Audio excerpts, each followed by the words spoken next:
കോഴിക്കോട് മുക്കത്ത് അൺഫിറ്റായതും 7 മാസം മുൻപ് നഗരസഭാ സെക്രട്ടറി പൊളിച്ചുമാറ്റാൻ നോട്ടീസ് നൽകിയതുമായ കെട്ടിടം ഇപ്പോഴും പൊളിച്ചുമാറ്റാതെ അപകട ഭീഷണി ഉയർത്തുന്നതായി പരാതി.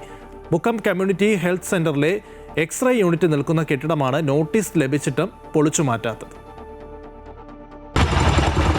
മുക്കം കമ്മ്യൂണിറ്റി ഹെൽത്ത് സെന്ററിൽ എത്തുന്ന നിരവധി രോഗികൾ വിവിധ ടെസ്റ്റുകൾക്കായി ആശ്രയിക്കുന്ന ലാബിന്റെയും രോഗികളെ കിടത്തി ചികിത്സിക്കുന്ന കെട്ടിടത്തിന്റെയും CHCയുടെ ഓഫീസ് കെട്ടിടത്തിന്റെയും നടുവിലായാണ് അപകട ഭീഷണി ഉയർത്തുന്ന കെട്ടിടമുള്ളത്. നിത്യേന 100 കണക്കിന് രോഗികൾ എത്തുന്ന കമ്മ്യൂണിറ്റി ഹെൽത്ത് സെന്ററിലെ എക്സ്റേ യൂണിറ്റ് കെട്ടിടത്തിന് നോട്ടീസ് നൽകി 7 മാസം കഴിഞ്ഞിട്ടും പൊളിച്ചു മാറ്റിയിട്ടില്ല. കെട്ടിടത്തിൽ ചോർച്ച ഉണ്ടായതോടെ മെഡിക്കൽ ഓഫീസർ പഞ്ചായത്ത് സെക്രട്ടറിക്ക് നൽകിയ പരാതിയെ തുടർന്ന് ഉദ്യോഗസ്ഥർ നടത്തിയ പരിശോധനയിലാണ് കെട്ടിടത്തിന്റെ സ്ലാബുകൾക്കും ചുമരുകൾക്കും വിള്ളലുണ്ടെന്ന് കണ്ടെത്തിയത്.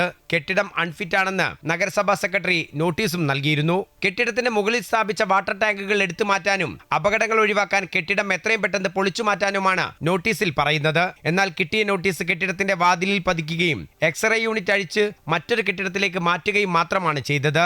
ബിൽഡിംഗ് ഇപ്പോഴും വളരെ ഭീഷണിയായിട്ട് പൊതുജനങ്ങൾക്ക് ഭീഷണിയായിട്ട് നിൽക്കുകയാണ്. അതിനൊരു പരിഹാരം ഉടൻ കാണണം. അത് കോഴിക്കോടൊക്കെ ഇതുപോലത്തെ പല ദാരുണ സംഭവങ്ങൾ നടന്നുകൊണ്ടിരിക്കുകയാണ്. മുക്കത്തും ഇത് ആവർത്തിക്കാൻ വളരെയേറെ സാധ്യതയുണ്ട്.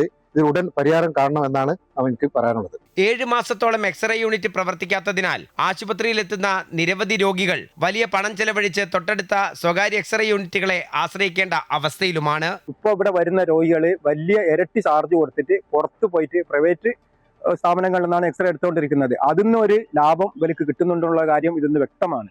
അപ്പോൾ എത്രയും പെട്ടെന്ന് ഇത് തുറന്ന് പ്രവർത്തിക്കണം. പൊതുജനങ്ങൾക്ക് വേണ്ട രീതിയിൽ എക്സ്റേ യൂണിറ്റ് പ്രവർത്തനം ആരംഭിക്കണം. അതല്ലാത്ത പക്ഷം ശക്തമായ പ്രതിഷേധവുമായിട്ട് വരും ദിവസങ്ങളിൽ മുന്നോട്ട് പോകും. വലിയൊരു അപകടം ഉണ്ടാവുന്നതിന് മുൻപ് കെട്ടിടത്തിലെ എക്സ്റേ യൂണിറ്റ് മാറ്റി സ്ഥാപിച്ച് കെട്ടിടം പൊളിച്ചു നീക്കണമെന്നാണ് രോഗികളുടെയും നാട്ടുകാരുടെയും ആവശ്യം.